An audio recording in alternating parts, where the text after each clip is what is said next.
Навистина ми е драго што конечно почнува изградбата на овој мост. Знам колку градот Скопје и општината во помош се трудеа за овој проект да стане реалност.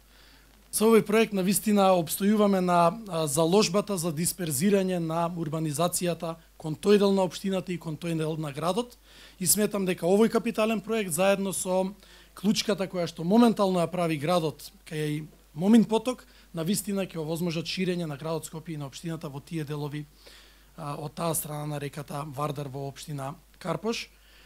Дополнително граѓаните на Бардовци, граѓаните на Злокуќани, граѓаните на Кривидол, на Момин поток навистина ќе бидат поедноставно поврзани со овој дел од општината Карпош, каде што се наоѓаат и клучните институции, шопинг центри и пазарот.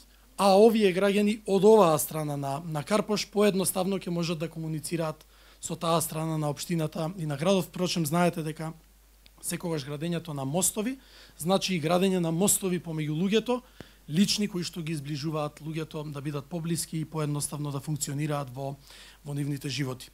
Општина Карпош во овој период сериозно ја следи динамиката на градот. Во моментов се работи и се асфалтира улица Мирка Гинова, утре ја асфалтираме улица Париска со нејзините краци, се работи на улица Шекспирова, продолжуваме со улица Гиго Михајловски и во моментов исто така користам прилика да се заблагодарам и до владата и до представниците на ТАФ, кои што овозможија во моментов да се работи на комплетна реконструкција на плочникот во Порта Влаја, нешто што е навистина горлив проблем веќе 20 и кусур години за граѓаните од таа страна на општината.